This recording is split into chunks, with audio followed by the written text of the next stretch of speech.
உன்னை ஒரே ஒரு ஃபோட்டோ எடுத்துக்கிட்டா ப்ளீஸ் பாட்டி. என்னையா? ஆமாம் பாட்டி ப்ளீஸ்.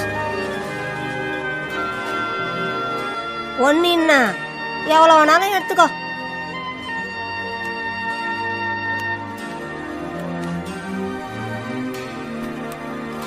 பாட்டி சரி பாட்டி சரி. இங்கே பாரு பாட்டி, இந்த பக்கம் பாரு, கொஞ்சம் மேலே பாரு, கொஞ்சம் கீழே கொஞ்சம் கீழே, இன்னும் கொஞ்சம் இந்த பக்கம் பாரு பாட்டி, இந்த பக்கம் பாட்டி, இந்த பக்கம். அப்படியே இரு அப்படியே இரு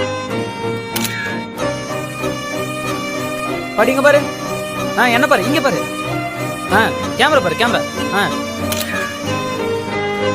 அப்படியே கேமரா பாரு பாட்டி. குழந்தை மாதிரி சிரி. ஐயா குழந்தை இப்படிதான் சிரிக்குமா? நல்லா சிரி.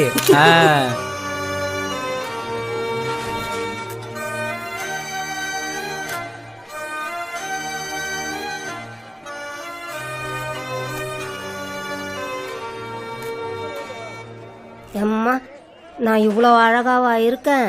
டேய், இந்த மிஷினில் நீ எதுவோ பண்ணிட்ட. ஐயா நீ தான் பாட்டி அவ்வளோ அழகா இருக்க.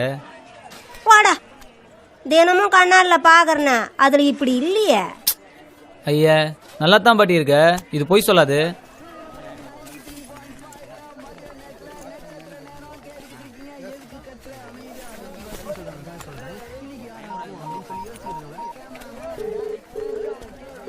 சாரி, ஒன்று மட்டும் சொல்லிட்டு வச்சிடுறேன். நீங்கள் சொன்ன மாதிரி நான் நல்ல ஃபோட்டோகிராஃபராக இல்லாமல் இருக்கலாம், தங்கச்சி ஃப்ரெண்ட்ஸு இவங்கள வச்சு தான் ஃபோட்டோ எடுக்கிறவனா இருக்கலாம். ஆனால் நான் அந்த மாதிரி ஃபோட்டோ எடுக்கும்போது தாங்க சந்தோஷமாக இருக்கேன். அந்த லைட்டு ஷேடோஸ், ஷோ அது வேறு உலகங்க. வாழ்க்கையில் நம்ம என்ஜாய் பண்ணுற வேலையை செய்யணுங்க, இல்லைன்னா செத்துடணும். நான் பெரிய ஆளாக வரவே வேணாம், ஆனால் வாழ்க்கை ஃபுல்லாக சந்தோஷமாக இந்த வேலையை நான் செஞ்சுக்கிட்டே இருப்பேன். மனசுக்கு பிடிச்ச வேலையை செய்கிறதுக்கு எதுங்க கோர்ஸு கீர்ஸ் எல்லாம். நான் பிச்சைக்காரனாகவே இருந்துட்டு போகிறேன், ஆனால் பிச்சைக்கார ஃபோட்டோகிராஃபராக இருக்கேன். Thanks anyway. நோ ஆஃபன்ஸுங்க, பாய்.